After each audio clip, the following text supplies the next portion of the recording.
is Gods of the Twilight. And this one just released. It goes for 19.99 USD, but but you can get it for 17.99 USD up until November the 21st. And this also has a free to play demo. This one is available on PC, Mac OS, Steam OS, and Linux. And again, a very big thank you to the developer and publisher of Gods of the Twilight for providing me with a free copy of the game to play on today's stream. Now, this one, like I said, it's a visual novel.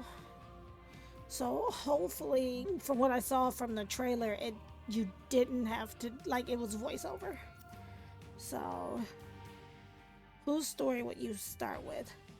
Althea or Farkas? Let's do Althea. The game is intended for a 17 plus audience. It contains foul language, sexual themes, descriptive violence, and other mature topics not for the faint of heart. Characters are flawed and can say and do some nasty things that don't reflect the dev's views. This is a work of fiction. Names, character, businesses, places, events, locations, and events are either products of the dev's imaginations or used in a fictitious manner. Any resemblance to real people or events is purely coincidental. Do not redistribute. Valid copies of the game can be found on Steam. Okay, so before we do that, let me go ahead and edit stream, because I think I have the profanity. We're gonna put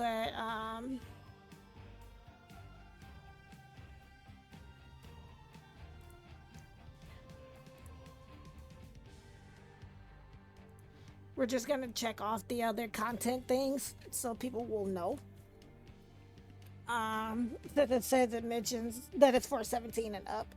I'm hoping by marking those other things that maybe it will, you would think it would pop up as a mature game to where I could actually mark it as mature. But unfortunately, mature rated game is kind of like blocked out, so we'll just check off the other things. Okay. Alright, so let's go ahead and go into it. Hey, welcome to Gods of the Twilight. Since you're starting a new game, do you want the tutorial? Okay, I know the usual visual novel controls, but what's different in this game, right? Ah, more experienced are we? Well, here's what you need to know. I'm Hector, by the way. I got volunteered to do the tutorial because apparently I'm the closest thing we have to a mascot. Whatever that means. So, they promised you a lot of choices and consequences, right? Those add up throughout the game. Some choices have unique consequences and will be specifically referenced later on. Others will increase or decrease your affection scores with different characters. Many do both. Okay. You already made an important choice just now between Farkas and Althea. They're both adorable in their own ways, in my opinion, but don't tell them I said that. I'd rather tell them myself, if we end up getting along, that is. Anyway, you picked Althea, so you'll play her intro first. You'll still play Farkas' scenes, but later on. There are scenes that change based on who you chose to identify with more. Okay. So, different options reveal different story details, similar to any other choice. When you gain or lose affection, you'll see a notification, like this one. Though you might not see it right away when you make the choice, but later, when the character actually reacts.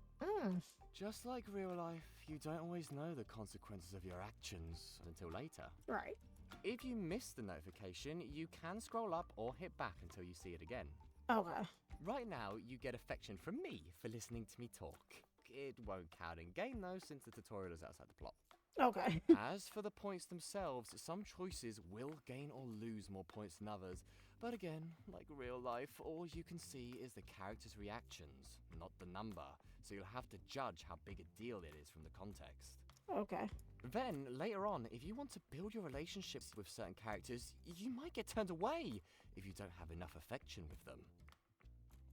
That doesn't just apply to romance. You could just be asking for someone's help or wanting to get closer as a friend.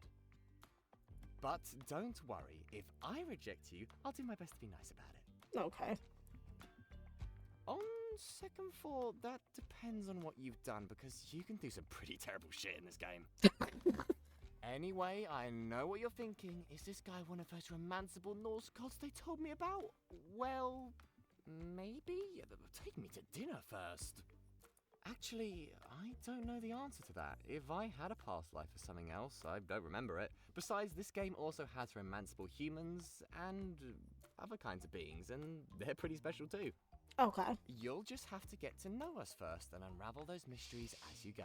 So it's like a dating sim visual novel. I like those. As for the romance part, you saw the warning screen before this, right? To put it in movie terms, the game's rated R, not X, so don't get your hopes up too high. Okay. There'll be new chapters released over time, and your decisions will carry over from the previous chapters, so stay tuned and follow the game's socials for updates. Okay. I think I'm already following, but we'll see. But I think I'm already following. Yep, already following. Okay. That's about it. Have fun. An age of the axe, an age of the sword, an age of storms, an age of wolves. Shields will be cloven before the world sinks in the sea. There will be no man left who is true to another. Okay. The sounds of battle surround me. I look around at the chaos. There's something I'm supposed to do, but how? Where? Where are the others? They were supposed to help me. No, they're turning and fighting him. This isn't how this is supposed to go. Stop! He isn't our enemy. He needs to do this, or else... The voice is both familiar and unfamiliar, yet it comes from within me. I feel its urgency as my own. I rush forward. He's attacking them now in return, viciously, but outnumbered. The outcome is now all but certain. Suddenly I'm on the ground, warm blood pouring down my face. Is it mine? What happened? My vision fades as a figure stands over me and a blade jabs down from above. Traitor. Oh. Who said that?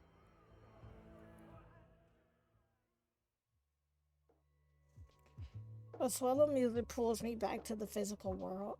My alarm. What an intense dream. My heart's still pounding as if I had been fighting for my life.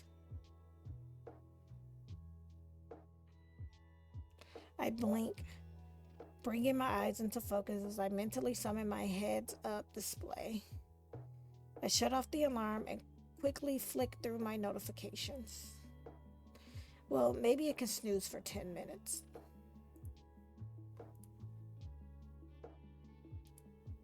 I lie gazing at the ceiling, the morning sun streaking across from the window.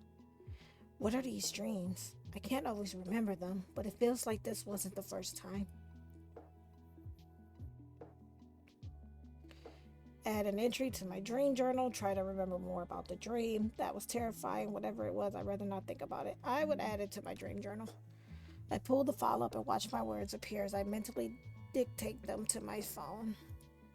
I don't remember too much, but there was a fight of some kind, raw emotions between me and someone else, and a shock of pain. There's a knock at the door. Miss Thea, are you getting ready? It's Johannes, the assistant my parents hired after we moved to New Raklava. His impeccable politeness makes pings like these easier to swallow. But his knock was still jarring with how afraid I feel. We've been in the city less than a year, and I'm still not used to having an assistant so close to my own age.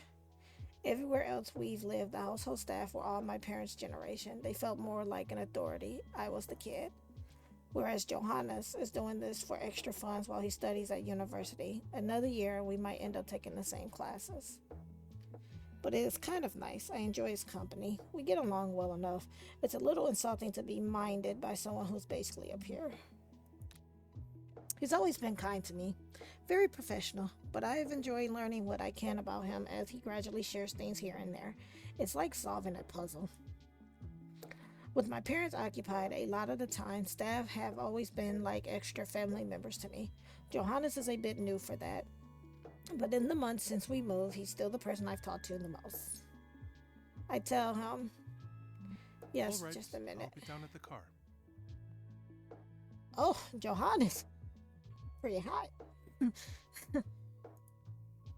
I need to get moving. My head is still spinning, a little from that dream, but I'll be late for class if I take much longer. Footsteps trail away from my door. I might have a moment or two to continue lying here, but I really need to get up, so eventually I roll out of bed. I get dressed. I would say in a hurry. I'll be cutting it close if I take too long. Besides, I just want to relax today. No need to worry too much about how I look. Once I'm ready to go, I add a breakfast bar to my bag to save time and head down to the garage. Not many people own their own cars, so having one at my disposal is quite a luxury, not to mention having a human driver. Most people just hail rides everywhere or take the rails, all automatic unless you pay extra for the human touch. I'm just happy that I can relax on the ride over. I'm normally sleep deprived anyway, carving out time for things I want to learn about after my official studies are done. Not to mention, the friendships that survive all of our moves are online, and none of them in this time zone. Johannes smiles and nods to me, opening the door for me before going around to the driver's side. You look comfortable, though I must say you got down here in record time.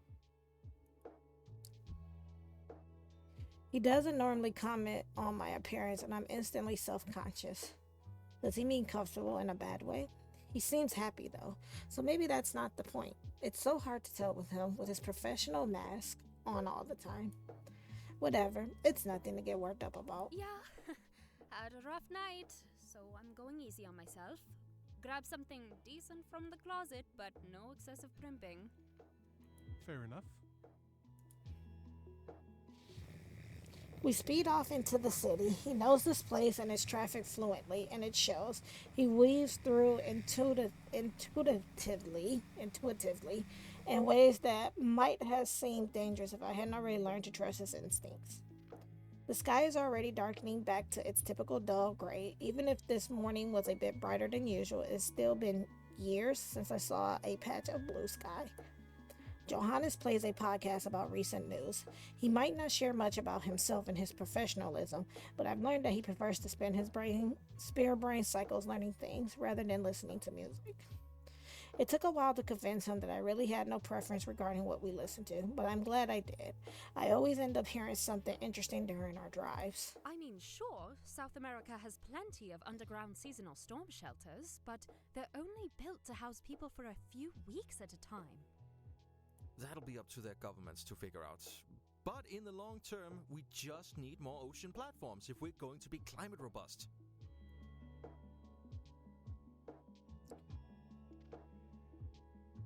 Ocean platforms like the one we're on, New Reykjavik, is a synthetic island floating atop the rising sea, built as a refuge for the inhabitants of the old capital, now submerged under the Atlantic.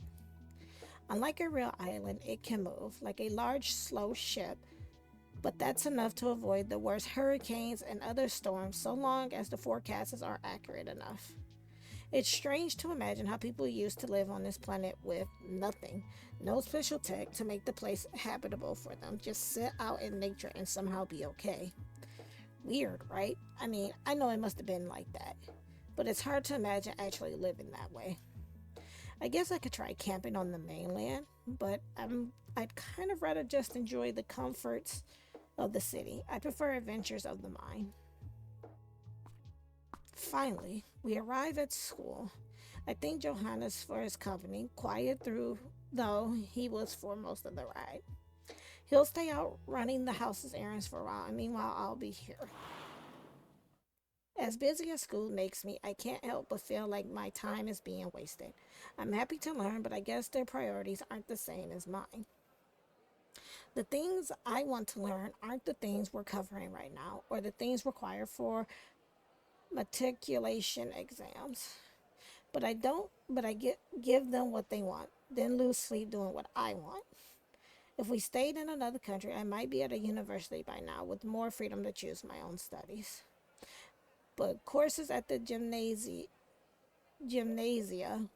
Iceland's equivalent of high schools, go to age 19, so here I am. I head to one class after another, and rooms with round cluster of displays where students sit to do the day's exercises while instructors circulate and help whoever's struggling. In literature, it's independent writing today. In science, computer science, it's a group exercise. In bio, we have some wet lab stuff to do, so it's lab benches instead of electronic displays. We rarely do stuff like that, and the change of pace is nice. We get our reading assignments to prepare for the next session and shuffle ourselves along to the next class. The classes are well done, but it's more like a game of ticking all the boxes for the requirements rather than going after knowledge because there's something in particular we want to learn, or because we want to do something with that knowledge. At lunch, I sit with a few other students I've been getting to know. I have to admit, when we moved here several months ago, I didn't make much effort to meet people. I just said goodbye to yet another group of friends who may or may not keep in touch online. And, well, I sort of just didn't have it in me to go through that again so soon, so I just focused on my coursework. But these guys saw me sitting alone and said hi. They included me. And it's been nice having people around, even if I still catch myself staying at arm's length from them, wrapped up in my own thoughts or just hesitating to get attached. Oh, hey, Thea. So, the posh princess deigns to honor us with her presence. Yes, be grateful, peasant. Though the hair is slightly less posh than the outfit today. I do what I want, and today I'm taking it easy. Come on, you don't have to give her such a hard time.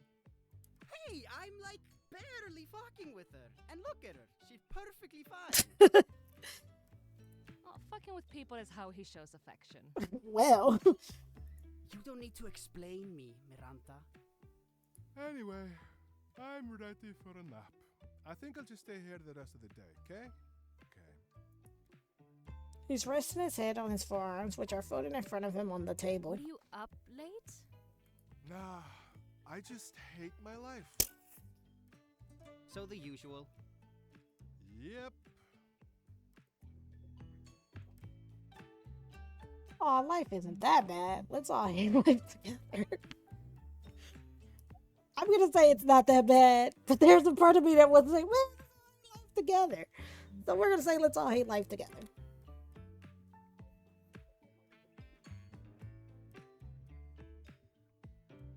Party!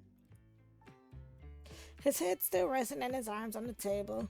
He raises one fist in mock enthusiasm, but he does smile, genuinely, it seems. The humor around here is almost always dark, if not full on nihilistic, where the hopelessness of humanity is the punchline. But that's pretty normal in my experience. I mean, if someone acted genuinely cheerful, they just come across as fake or ignorant, and everyone would shit on them for it. Why would anyone be genuinely cheerful, right? Now, hear me out. Have you ever tried not getting up in the morning? Or ever? Oh, fuck off. That's going a bit far, Peter. Is it though? To be honest, it bothers me a bit as well, joking about depression and suicide as if such things are just a matter of course. But maybe joking about it helps, at least more so than pretending these things don't happen. I consider asking what they think about all that, but I hesitate. I don't know them that well yet. And heaven forbid I say anything truly heartfelt in front of my peers. For now, I just keep up my end of the banter until everyone's done with lunch, and we head out to our remaining classes.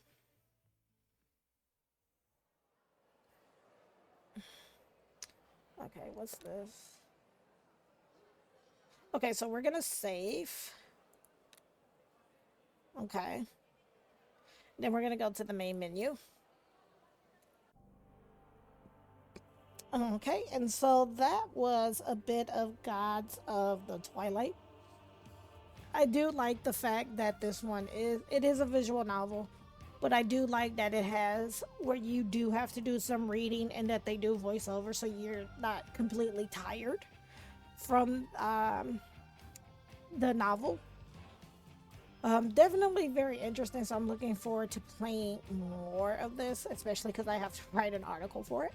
So I'm looking forward to playing more of this in my off time. But if you would like to get a copy of Gods of the Twilight, this is available on PC, Mac OS, Steam OS, and Linux. It also does have a free-to-play demo. It does go for $19.99 USD, but it is currently on sale for $17.99 USD up until November the 21st, so up until next Tuesday. And again, a very big thank you to the developer and publisher of Gods of the Twilight for providing me with a free copy of the game to play on today's stream.